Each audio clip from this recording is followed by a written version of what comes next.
प्यारे विद्यार्थियों, साहित्य समाज का दर्पण होता है और साहित्य के द्वारा तत्कालीन समाज की धार्मिक, आर्थिक, राजनीतिक सभी प्रकार की जानकारी हमारे को एक दर्पण की भांति प्राप्त होती है।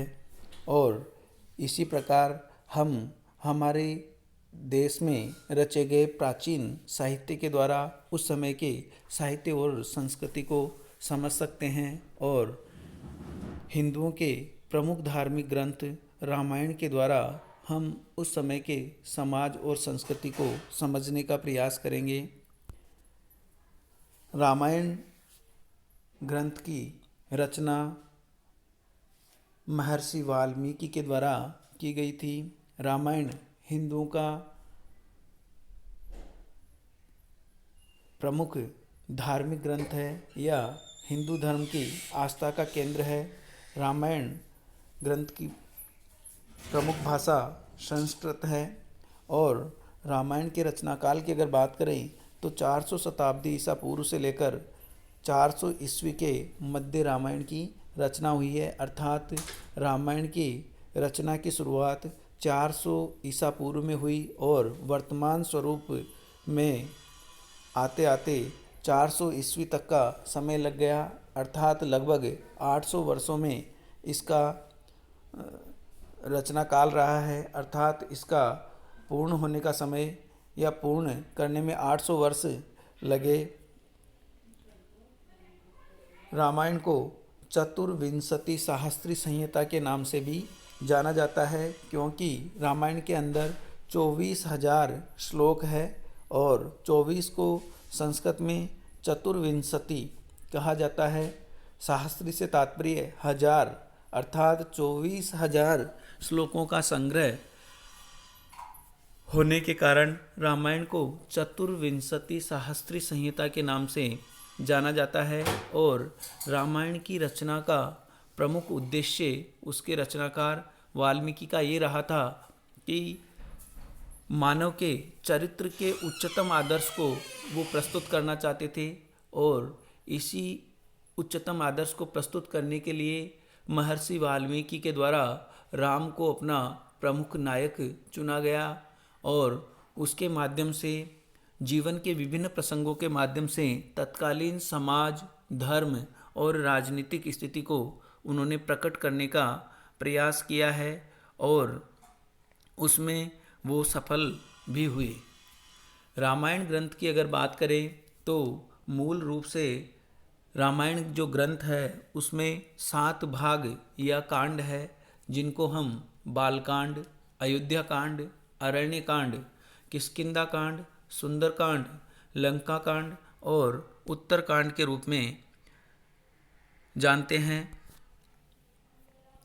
रामायण के महत्व की अगर बात करें तो रामायण ग्रंथ के द्वारा हमारे को तत्कालीन समाज, धर्म, राजनीति और साहित्यिक विशेषताओं के बारे में विशेष रूप से जानकारी मिलती है। सामाजिक या तत्कालीन समाज की बात करें जिसका वर्णन रामायण के अंदर किया गया है, तो एक आदर्श समाज की छवि हमारे सामने उभर कर सामने आती है। और उस समाज में एक संयुक्त परिवार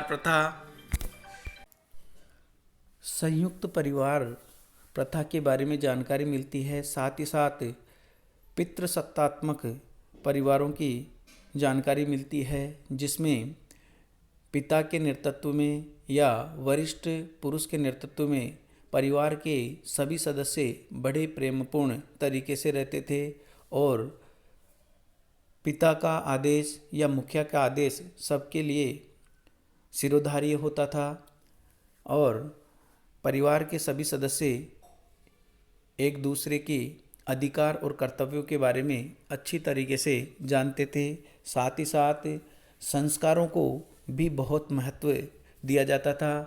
तत्कालीन शिक्षा व्यवस्था के बारे में भी हमारे को जानकारी मिलती है, जिसमें शिक्षित व्यक्तियों को बहुत महत्व उस समय दिया जाता था। आज की तरह उस समय विद्यालय और महाविद्यालय न हुआ करते थे, परंतु फिर भी गुरु के आश्रम में विद्यार्थियों को शिक्षा दी जाती थी और शिक्षा का माध्यम मौखिक हुआ करता था। वेद, धर्म और विभिन्न प्रकार की व्यावहारिक कार्यों की शिक्षा गुरु के द्वारा आश्रम में विद्यार्थियों को दी जाती थी। गुरु शिष्य संबंध बड़े अच्छे हुआ करते थे। साथ ही साथ स्त्रियों की स्थिति भी उस समय बहुत अच्छी हुआ करती थी। माता और पत्नी के रूप में स्त्रियों को काफ़ी अधिकार उस समय प्राप्त हुआ करते थे और उस समय विदुषी स्त्रियों के बारे में भी जानकारी मिलती है। खुद सीता पारिवारिक कर्तव्यों के साथ साथ धर्म और शास्त्रों की भी बहुत अच्छी ज्ञाता थी। इस प्रकार तत्कालीन समाज की आदर्श स्थिति के बारे में हमारे को रामायण के द्वारा जानकारी प्राप्त होती है। साथ ही साथ धर्म की अगर बात करें तो रामायण के द्वारा हमारे को ये प्राप्त होता है कि धर्म से तात्पर्य कर्तव्य से था। प्रत्येक व्यक्ति अपने कर्तव्य को पूरा करते हुए इस ग्रंथ में वर्णित किया गया है। पिता का पुत्र के प्रति कर्तव्य और पति का पत्नी के प्रति कर्तव्य, छोटे भाई का बड़े भाई के प्रति कर्तव्य आदि कर्तव्यों के बारे में हमारे को जानकारी मिलती है और सत्य और धर्म की रक्षा के लिए अपना सर्वस्व न्यौछावर करने के लिए व्यक्ति हर समय तैयार रहता था। अर्थात धर्म को बहुत ज़्यादा महत्व इस ग्रंथ में दिया गया है। अर्थात उस समय के समाज में धर्म और सत्य को सर्वोपरि स्थान दिया गया था और प्रत्येक व्यक्ति अपने कर्तव्य पालन में गर्व महसूस करता था। राजनीतिक महत्व की जहाँ तक बात की जाए, राजतंत्रात्मक शासन व्यवस्था के बारे में हमारे को जानकारी मिलती है, परंतु राजा हमेशा प्रजा हित में लीन रहता था और प्रजा हित ही उसके लिए सर्वोपरि हुआ करता था। प्रजा हित के लिए राजा अपना सर्वस्व न्यौछावर करने के लिए हमेशा तैयार रहता था। जिस प्रकार जैसे भगवान राम जब वनवास से वापस अयोध्या लौटे और अयोध्या के कुछ व्यक्तियों के द्वारा राम के चरित्र के ऊपर और सीता के चरित्र के ऊपर जब लांछन लगाया गया तो भगवान राम ने अपने पत्नी के प्रति विशेष प्रेम होते हुए भी प्रजा हित में सीता का परित्याग किया और साथ ही साथ अपने प्रजा के हित के लिए वो हमेशा तैयार रहते थे। तो इस प्रकार से एक राजा, राजतंत्रात्मक शासन व्यवस्था होते हुए भी एक राजा प्रजा हित के लिए हमेशा उद्यत रहता था। ये एक बहुत ही अच्छी राजनीतिक विशेषता उस समय की थी। साथ ही साथ न्याय को सर्वोपरि महत्व दिया जाता था और न्याय सबके लिए समान होता था, चाहे व्यक्ति राज परिवार का हो या सामान्य व्यक्ति हो, प्रत्येक व्यक्ति को न्याय प्रदान किया जाता था और न्याय में किसी प्रकार का कोई भेदभाव नहीं किया जाता था। साहित्यिक महत्व की बात की जाए तो रामायण ग्रंथ की भाषा बहुत ही सरल और सहज है। साथ ही साथ छंदों, अलंकारों का विशेष रूप से इस ग्रंथ में प्रयोग किया गया है और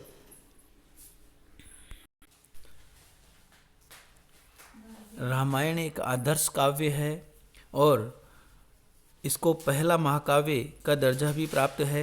इसमें जिन आदर्शों की प्रतिष्ठा की गई है वे मानव मात्र के लिए अनुकरणीय है।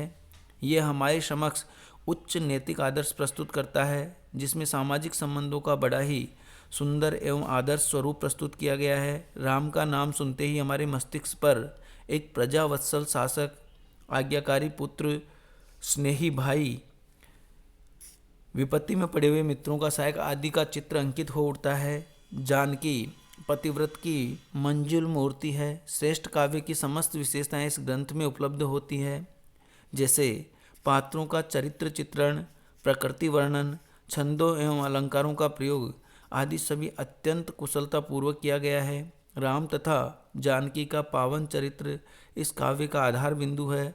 राम राज्य की सच्ची कल्पना देकर वाल्मीकि ने विश्व के समक्ष एक आदर्श प्रस्तुत किया है।